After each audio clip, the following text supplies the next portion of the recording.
नमस्कार, जोहार, वेलकम। आज के इस एपिसोड में हम लोग बात करेंगे जेंडर स्टडीज़ की। और जेंडर स्टडीज़ सुनने में तो ऐसा लगता है कि बहुत नया सब्जेक्ट है, लेकिन ये पहले पीजी डिप्लोमा के कोर्सेज़ में होता था या फिर बहुत गिने चुने ऐसी यूनिवर्सिटीज़ थी जैसे कि एसएनडीटी यूनिवर्सिटी, तो वहाँ के एमए में भी होता था।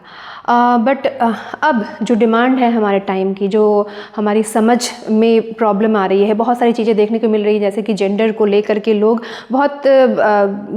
बहुत ही बेसिक चीज़ें जानते हैं, बेसिक भी नहीं जानते हैं। सो उन बेसिक चीज़ों को इंट्रोड्यूस करने के लिए नेशनल एजुकेशन पॉलिसी 2020 में जब इंट्रोड्यूस हुई तो उसमें इन सब चीज़ों को इंक्लूड करने की बातें चलने लगी। तो हम देखते हैं कि और भी बहुत सारी चीज़ें हैं, लेकिन हाँ, ग्रेजुएशन लेवल पे अगर जेंडर स्टडीज़ की बात हो रही है तो इसमें क्या है, सिलेबस क्या है इसका पढ़ना, और क्या ये जनरल सिलेबस है या फिर एक पर्टिकुलर रीज़न को लेके भी सिलेबस में कुछ चेंजेस आ सकते हैं।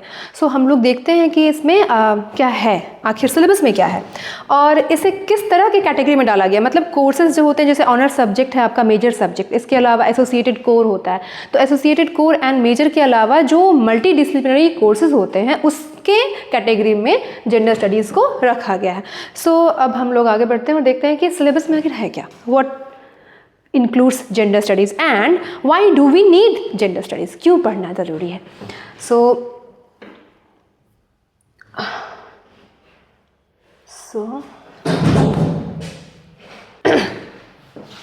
ठीक है। So what is the need to study gender studies. Needs में आप देखेंगे सबसे पहली नीड है कि जेंडर जो है, दो जेंडर हम लोग के आसपास बहुत आसानी से दिखाई देती है, बट एक और जेंडर है जिसे हम ट्रांसजेंडर कहते हैं। बहुत सारी किताबों में से थर्ड जेंडर के नाम से भी दिखा गया है, वर्णन किया गया है, लेकिन यहाँ पे भी एक छोटा सा डिबेट है कि if transgender is third gender, so which gender is first and which is second. So mail and female में आप किसको फर्स्ट जेंडर कहेंगे और किसको सेकेंड जेंडर कहेंगे, ये बहुत डिबेटेबल है। बिकॉज बहुत सारी कहानियाँ हैं, माइथोलॉजिकल कहानियाँ हैं, जैसे कि एडम पहले बना तो फर्स्ट जेंडर मेल को रखते हैं, ईव बाद में बनी तो सेकेंड जेंडर ईव को रखते हैं, but this is very debatable. So gender अगर हम बायोलॉजिकल सेंस में देखें तो फर्स्ट एंड सेकंड नहीं होता है, मेल फीमेल एंड ट्रांसजेंडर को हम लोग डिस्कस करेंगे। सो बट अब जब तक हम लोगों ने देख लिया कि मेल फीमेल एंड ट्रांसजेंडर है, तो अब हम देखेंगे कि क्या मेल फीमेल के अलावा ट्रांसजेंडर भी हमने दिखाई देता है, बट वो इंक्लूसिव नहीं है। हम लोगों को लिविंग बीइंग मानते ही नहीं है। They are more objectified, they are more subject matter of ridicule, हंसने के लिए, ठीक है ना। तो इंक्लूसिवनेस या फिर जेंडर इनइक्वालिटी को चैलेंज करने के लिए हमें जेंडर स्टडीज़ पढ़ना पड़ा। अब जेंडर इनइक्वालिटी क्या है? इट्स वेरी विजिबल कि लड़कियों को, फीमेल जेंडर को सरकारी स्कूल में पढ़ने भेजा जाता है और जो मेल बच्चे हैं उन्हें प्राइवेट स्कूल में पढ़ाया जाता है। तो this is gender inequality, very visible, ठीक है ना। अब कुछ चेंजेस आए हैं and that is due to kind of feminism, या कुछ मूवमेंट्स ऐसे हुए हैं और लोगों में कुछ समझदारी बढ़ी है तो वो हो रहा है। बट स्टिल हम ये नहीं कह सकते कि हर एक गांव या हर एक शहर में, बड़े या छोटे, ऐसा अभी इक्वल देखा जा रहा है। एजुकेशन के मामले में, हेल्थ के मामले में हो, जॉब के मामले में हो, या फिर इकोनॉमिक सिक्योरिटी के मामले में हो। तो ये सारी चीज़ें देखने पड़ती हैं। इसलिए हम लोग इनइक्वालिटी को चैलेंज करेंगे। जब जेंडर को समझेंगे तभी हम उसकी इनइक्वालिटी को चैलेंज कर सकते हैं, जब जानेंगे तभी हम उसे कुछ क्वेश्चंस कर सकते हैं। तो व्हाट इज जेंडर पढ़ना है जेंडर इनइक्वालिटी को चैलेंज करने के लिए। नेक्स्ट, अंडरस्टैंडिंग बढ़ाने के लिए। हाँ भाई, जेंडर क्या है? क्या जेंडर और सेक्स सेम चीज़ है? क्या जेंडर लेके इंसान पैदा होता है? क्या जेंडर बनाया जाता है? तो क्या जेंडर सोशल कंस्ट्रक्शन है? तो इसको भी समझना होगा। उसके बाद जो मार्जिनलाइज्ड ग्रुप होते हैं, मार्जिनलाइज्ड ग्रुप को समझना बहुत ज़्यादा मुश्किल नहीं है। हम जानते हैं कि हमारे समाज में दो तरह की कैटेगरी होती है, एक होता है मेन स्ट्रीम और एक होता है मार्जिन। मेन स्ट्रीम का मतलब जो लोग दिखाई देते हैं हर जगह, ऑफिस में, रोड्स पे, मार्केट में, तो they are mainstream. Mainstream का मतलब जो ज़्यादा पार्टिसिपेट करते हैं, जिनके पास पावर है, वेल्थ है और टीयर 1 सिटीज़ में रहते हैं। So these are mainstream. अब मार्जिन पे कौन है? जिनके पास पावर नहीं है, ना ही इंटेलेक्चुअल, ना ही उन्हें पढ़े लिखे हैं ज़्यादा, या ना ही उनके पास पैसे की पावर है। और वो कहाँ दिखाई देते हैं? गाँव में दिखाई देते हैं, और वो कहाँ झुग्गी झोपड़ियों में दिखाई देते हैं, और वो टीयर 3 सिटीज़ में दिखाई देते हैं। तो दोज आर मार्जिनल। अब मार्जिनल में भी अगर हम और पर्टिकुलर होकर के बात करें तो जो लोअर इनकम ग्रुप है या फिर लोअर कास्ट सो कॉल्ड जो शेड्यूल्ड कास्ट हैं, और उसमें भी जो महिलाएं हैं, they are marginal, they live on margin of the page. You can understand कि जब हम एक पेज की भी बात करते हैं तो पेज का जो मेन बॉडी होता है जहां हम लोग आंसर्स लिखते हैं, that is main stream, and the margin is जो हम लोग चौथाई भाग छोड़ देते हैं जिस पे कुछ नहीं लिखा होता है, तो दैट इज तो मार्जिनल ग्रुप को भी, मतलब जो दलित महिलाएं हैं या फिर दलित पुरुष हैं, उनको हम मार्जिन, तो उन सबको इंक्लूड करते हुए पढ़ना जेंडर स्टडीज़ का एक मोटिव है। ठीक है, इनके बाद इंक्लूसिव सोसाइटी बनाना। तो जैसे कि आप लोगों ने शायद देखा होगा, ये यहाँ पर मल्टी कलर फ्लैग दिखाई दे रहा है। ये मल्टी कलर फ्लैग दिखाता है कि how all people, all kind of, all type of या people of all gender must be respected and must be given values of what they deserve। तो ये फ्लैग है, ये प्राइड का फ्लैग है, मतलब जितने भी तरह के जेंडर हैं एग्जिस्ट करते हैं, मतलब वो, या फिर जितने भी तरह के रिलेशनशिप्स हैं, जैसे कि मेल एंड फीमेल का रिलेशनशिप तो हम लोग सब जानते हैं, but sometime it happens that male and male also get attracted and female. So इस तरह की बहुत सारी चीज़ें जो हैं वो भी इंक्लूसिव होनी चाहिए, वो भी एग्जिस्ट करनी चाहिए। ऐसा नहीं है कि अगर जो एक्सेप्टेड है वही चलेगा और जो हमने कभी देखा नहीं या जाना नहीं वो बहुत ही ज़्यादा उसे हम डेरोगेटरी फील कराएंगे या फिर ह्यूमिलिएट करेंगे। सो इन सब चीज़ों को भी हम लोग कहाँ देखते हैं, जेंडर स्टडीज़ में। एंड देन हम, अगर ये सारी चीज़ें समझ में आ रही हैं तो हम इक्वलिटी की तरफ आगे बढ़ जाते हैं। सो ये need to study gender studies, जैसा कि NEP 2020 में बता दिया गया है, मतलब इंक्लूड कर दिया गया है, तो सबसे पहले तो नीड को समझते हैं। अब इन नीड्स को फुलफिल करने के लिए आप सिस्टमेटिक जो चैप्टर्स पढ़ेंगे, जो यूनिट्स पढ़ेंगे, उसकी चर्चा हम लोग करेंगे नेक्स्ट। देखिए, जो फर्स्ट यूनिट है और जो बेसिक है, जहाँ से स्टार्ट होता है जेंडर को समझना, वो है व्हाट इज़ जेंडर, जेंडर क्या है। अभी तक हम लोगों ने जो फॉर्म्स भरे, मतलब मुझे लगता है कि 10 साल पहले तक जो भी फॉर्म्स होते थे, नौकरी के फॉर्म्स हों या फिर हाँ रेलवे टिकट के लिए फॉर्म्स हो, हर में सेक्स लिखा रहता था, सेक्स मेल फीमेल, ठीक है ना। बट उसके बाद चेंज आया है और अब वहाँ हमें दिखाई देता है gender, male female and other. तो आखिर क्या जेंडर एंड सेक्स सेम है? आखिर जेंडर है क्या? इसकी शुरुआत कहाँ हुई? ये किस शब्द से संबंध रखता है? तो इन सब चीज़ों की चर्चा जेंडर में करते हैं। और सेक्स जेंडर एंड ट्रांसजेंडर क्या है, इसकी भी अंडरस्टैंडिंग हम लोग को डेवलप करनी है फर्स्ट चैप्टर में। देन फिर जैसा कि मैंने कहा कि जेंडर क्या हम जन्म से लेके आते हैं या फिर ये समाज हमें कुछ जेंडर रोल्स में फिट करने की कोशिश करता है और उस वजह से हमारा जेंडर परफॉर्म होता है, ठीक है ना। तो ये बहुत ही बेसिक बात है, क्योंकि अभी सिलेबस डिस्कस हो रहा है तो बहुत डिटेल में नहीं जाकर बस एक छोटी सी बात मैं बताना चाहती हूँ कि जेंडर जो है वो समाज बनाता है। जैसे ही बच्ची जन्म लेती है, छोटी सी बच्ची, तो उससे पिंक कलर के फ्रॉक में रैप किया जाता है या फिर उसके लिए बस इतना ही काफ़ी, पिंक कलर का फ्रॉक। और अगर वो बच्चे जन्म लेने के साथ नहीं, जन्म लेने के बाद कह सकते हैं, उसे पिंक कलर का फ्रॉक, और बच्चा अगर लड़का है तो उसे ब्लू कलर का, या फिर छोटी लड़की है अगर फीमेल चाइल्ड है तो उसे गुड्डा दिया जाएगा। एंड बट जो लड़का है उसे मशीन गन एंड ऑल, मतलब वैसी चीज़ें, बंदूक और कार एंड बाइक, ऐसी चीज़ें खिलौने दे जाएंगे। तो इस तरह से उसका इंटरेस्ट ही बनता जाता है अलग अलग कैटेगरीज में, और सोसाइटी उसे फॉर्म करती है कि तुम मेल जेंडर हो, तुम फीमेल जेंडर हो। सो इन सब चीज़ों को हम लोग पढ़ेंगे। जेंडर एक सामाजिक संरचना का प्रोडक्ट होता है। चौथा यूनिट जो है उसमें पढ़ेंगे हम लोग कि बायोलॉजिकल डिटर्मिनिज्म वर्सेस सोशल कंस्ट्रक्शनिज्म। तो कहते हैं ना कि तुम्हारा जन्म ही फीमेल के रूप में हुआ है तो इसलिए तुम फीमेल की तरह रहना है तुम्हें, और ये बायोलॉजी ने ही डिसाइड कर दिया है कि यू शुड स्पीक क्या slowly and you should speak not loudly, तुम्हें एक तरीके से चलना चाहिए, तुम्हारे बाल बड़े होने चाहिए। So this is very debatable कि क्या हमारा जेंडर हमारे बायोलॉजी से डिसाइड होता है, हमारा प्रोफेशन, हमारे जो सामाजिक किरदार हैं, जो कि सोशल रिस्पॉन्सिबिलिटीज़ हैं, क्या हमारे सिर्फ एक पर्टिकुलर बायोलॉजिकल एंटिटी में होने की वजह से चेंज हो जाते हैं? मतलब if a person is born with a womb मतलब कोख, तो क्या उसके जो प्रोफेशनल चॉइसेस हैं वो बदल जानी चाहिए क्योंकि वो एक्स क्रोमोसोम 6 क्रोमोसोम लेकर के पैदा हुआ है। So this is not the thing. तो इसी को हम लोग डिस्कस करेंगे, क्या जो जेंडर है हमारा वो बायोलॉजिकल डिसाइड हो जाता है या फिर सोशल सोसाइटी डिसाइड करती है उसको। And next patriarchy.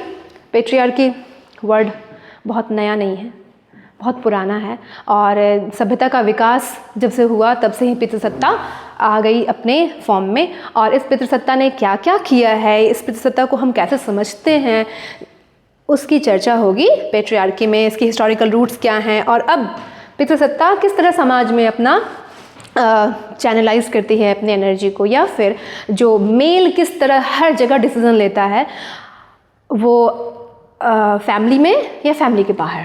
सो इन सब चीज़ों की चर्चा करेंगे। एक छोटा सा क्लू देते हुए मैं आगे बढ़ना चाहती हूँ कि जो औरत होती है, कहा जाता है कि औरत जब अपने बच्ची होती है तो उसके जो पेरेंट्स हैं, पेरेंट्स में भी जो मेल है, जो फादर है, वो डिसीजन लेता है उसका, और उसके बाद जब उसकी शादी हो जाती है तो उसका हस्बैंड जो है तो वो डिसीजन लेता है, दैट इज़ ऑल्सो मेल।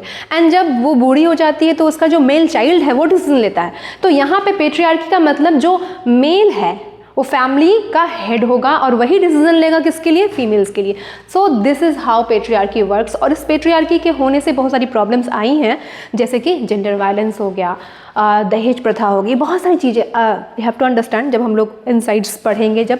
तो अब देखते हैं कि नेक्स्ट जो हमारा ये कोर्स सिलेबस है, जो कि मैंने बताया है कि मल्टी डिसिप्लिनरी कोर्स है, तो इसमें सिर्फ बायोलॉजी नहीं पढ़ रहे हैं हम लोग, सिर्फ सोशल साइंस नहीं पढ़ रहे, इसमें हम लोग हिस्ट्री भी पढ़ रहे हैं कि हिस्ट्री क्या थी, विमेन की हिस्ट्री इन इंडिया क्या रही एंशियंट टाइम में, फिर मेडिवल टाइम में, एंड देन हमारे कॉलोनियल पीरियड में।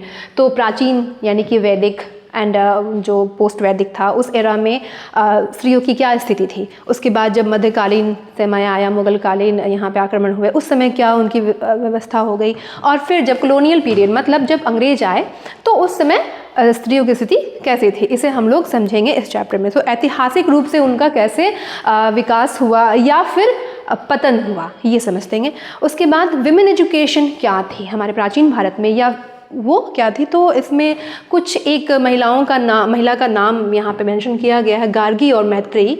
तो गार्गी मैत्रेयी का नाम बस सुना गया है, 2-4 ऐसी महिलाएं हैं जिनका नाम पुराने मतलब प्राचीन भारत में विदुषी के रूप में लेते हैं। तो यहाँ पे 1-2 का नाम ही है, लेकिन लोपामुद्रा हो गई, फिर विद्योत्तमा है, गार्गी, मैत्रेयी, और भी कुछ गिने चुने नाम हैं। तो एटलीस्ट उनको भी हम लोग डिस्कस करते हुए चलेंगे कि मतलब वाद विवाद क्या प्राचीन भारत में महिला दार्शनिक हुआ करती थी, महिला शिक्षा थी, या फिर क्या था, क्या कंडीशन थी। तो ये इन चीज़ों को हम लोग इसमें पढ़ेंगे। इसके बाद आते हैं हमारा जो पॉलिटिकल अरीना है, राजनीतिक, कि कैसे महिलाओं के साथ जो भी प्रॉब्लम का मतलब जो प्रथाएं थीं जिनकी वजह से उनका स्टेटस बहुत ज़्यादा डाउन हो गया था। और एक समय ऐसा आया कि भारत में जब विकास की बात हुई या फिर अंग्रेज भी जब आए तो उन्होंने जो स्थिति देखी तो उससे निपटने के लिए कुछ आंदोलन हुए, जैसे कि सती प्रथा रोकथाम, दहेज प्रथा रोकथाम, बाल विवाह रोकथाम, विधवा पुनर्विवाह की व्यवस्था। तो इन सब चीज़ों के लिए जो आंदोलन हुए, और वो आंदोलन भी किन्होंने किए, तो पुरुषों ने किए, क्योंकि देखा जाता है कि महिलाओं को जब यही पता नहीं होता है कि उनके साथ अत्याचार होता है तो वो आंदोलन कैसे करेंगी। तो अत्याचार सहने की बात में वो सहती चली गई। जब पुरुषों को लगा कि नहीं ये उनके साथ गलत हो रहा है, क्योंकि उनके साथ गलत होने से उन पर भी प्रभाव पड़ रहा है। तो एक छोटा सा एग्जाम्पल मैं देते हुए आगे बढ़ना चाहती हूँ। ये जो विमेन मूवमेंट हुए, इसमें स्वतंत्रता से पूर्व मतलब 19वीं शताब्दी में बहुत सारे मूवमेंट हुए। उसमें से एक बहुत आराम थे, राजा राम मोहन राय थे। राजा राम मोहन राय के पिता जगमोहन राम की पत्नी जगमोहन राम का डेथ हो गया, मतलब उनकी मृत्यु हो गई। और उसमें मृत्यु के बाद सती प्रथा तो उस समय थी ही, तो उनकी भाभी का भी जब जबरदस्ती चिता में लाया गया तो उस समय राजा राम मोहन राय बहुत विचलित हो गए। और विचलित मतलब वो देख नहीं पाए, उनको लगा कि नहीं भाभी का मरना मतलब भैया का मरना इज़ ओके, मतलब ड्यू टू सम रीजंस, लेकिन उनका भी मरना, और उसके बाद हमारे परिवार की स्थिति क्या हो जाएगी, कोई नहीं है, कोई फीमेल नहीं रहेगी। तो कुछ कॉजेज़ ऐसे हुए जिसकी वजह से राजा राम मोहन राय ने फिर सती प्रथा रोकथाम के लिए बात की।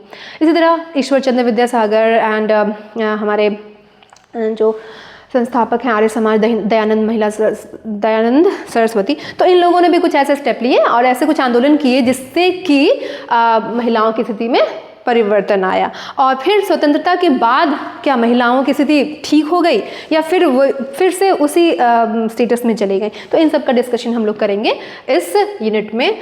और इसके बाद हम देखते हैं कि स्वतंत्रता के बाद जो हमारी सरकार है, जो भारतीय संविधान है, उसने क्या किया महिलाओं के लिए? क्या कोई संवैधानिक प्रावधान उनके लिए अलग से बना या पुरुष और महिला को बराबर करने के साथ ही सारे अधिकार उनको मिल गए? तो ये देखना है हमें, संवैधानिक प्रावधान और महिलाएं, ठीक है। उसके बाद हम देखेंगे कंटेम्प्रेरी इश्यूज़ क्या हैं, मतलब समकालीन अभी जो प्रॉब्लम्स चल रही हैं उन पे महिलाओं का क्या रोल है।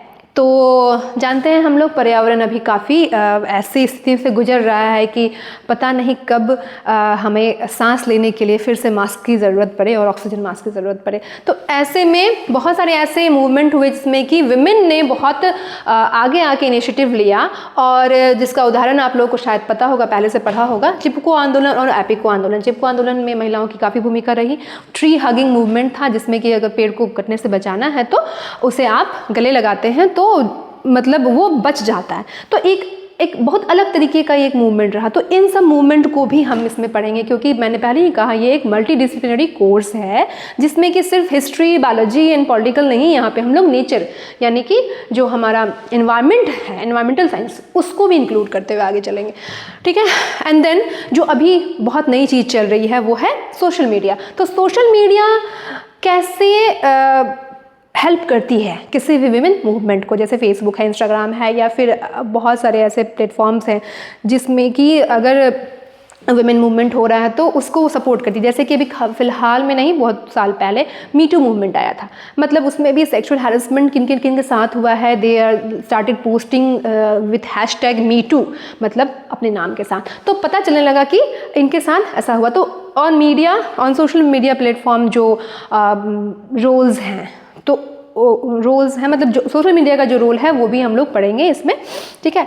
इसके बाद जो रीजनल प्रॉब्लम्स हैं, या रीजनल मतलब चूँकि हम लोग सिद्धू कानू मुर्मू यूनिवर्सिटी के एक कोर्स के बारे में बात कर रहे हैं, तो इसमें संथाल परगना में महिलाओं की क्या स्थिति है, क्योंकि संथाल परगना एक जनजातीय क्षेत्र है जहाँ जो ट्राइबल पॉपुलेशन है वो कंपैरेटिवली ज़्यादा है। तो यहाँ पर जनजातीय महिलाएं जो हैं उनकी जो सामाजिक और आर्थिक स्थिति है और संगठन है वो कैसे काम कर रहे हैं। दूसरा, जनजातीय महिलाएं और प्रथागत कानून कैसे काम करता है। प्रथागत कानून आप लोगों को शायद थोड़ा सा नहीं पता होगा, हमारे यहाँ कानून होते हैं तो दो तरह के कानून होते हैं, एक जो संविधान द्वारा निर्देशित होते हैं, दूसरा जो एक समूह या समुदाय के द्वारा बनाए जाते हैं। तो वो कस्टम्स, मतलब बहुत दिनों से वैसे कानून चल रहे हैं तो उनको एज इट इज़ छोड़ दिया जाता है, मतलब वो संवैधानिक कानून से अलग होते हैं। तो जैसे कि मैं बहुत ही सिंपल, मतलब बहुत ही एक दो लाइन में मैं बताना चाहती हूँ, बहुत ही आसानी से समझ में आने वाला। जैसे संथाल परगना में जो महिलाएं हैं उनके साथ कुछ ऐसे प्रथागत कानूनों का व्यवहार किया जाता है जिसमें कि उनको हल को छूना मना है, और अगर उन्होंने हल छू दिया किसी भी कारण से तो उन्हें जुर्माना देना पड़ता है। फिर उन्हें छत की जो छवाई होती है, मतलब छत जो बनाना होता है, चौपड़ी का जो छत हो, वो काम वो नहीं कर सकती। तो ऐसे प्रथागत कानून, मतलब कि किसी पर्टिकुलर समुदाय ने जो कानून बना दिए हैं, उन कानूनों को भी हम लोग पढ़ेंगे, समझेंगे और देखेंगे कि ये कानून आखिर बनाए क्यों गए हैं, और इन कानूनों से क्या भेदभाव नहीं होता है, या फिर उनके लिए जो अवसर हैं वो कम हो जाते हैं। तो इन सब चीज़ों को हम पढ़ेंगे इसमें। फिर उनकी जो स्थिति है शिक्षा, स्वास्थ्य और रोजगार में संथाल परगना में जो महिलाएं हैं, संथाली महिलाएं, वो। इसके बाद हमारे जनजातीय समाज में महिलाओं के सामने जो कुछ चुनौतियां आई हैं, जैसे कि आजीविका की चुनौती, कि कैसे वो क्या करके अपनी आजीविका चला सकती हैं। प्रवासन मतलब माइग्रेट जब हो जाती हैं तो वो कैसे अपने आप को देख पाती हैं, व्यवस्था कर पाती हैं। तो इन सब चीज़ों को पढ़ना है। तो ये लास्ट यूनिट है, 3rd यूनिट, तो इसमें आप ये सब पढ़ेंगे। तो ये चूँकि एमडीसी का कोर्स है ना, तो ओरिजिनल यूनिवर्सिटी पे भी डिपेंड करता है। सो यही है जो हम लोगों को डिटेल में पढ़ना है।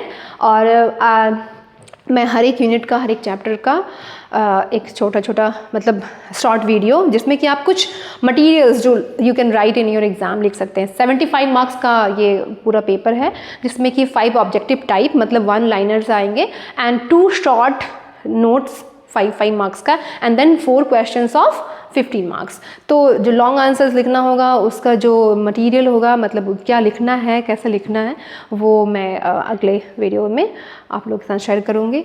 Thank you very much.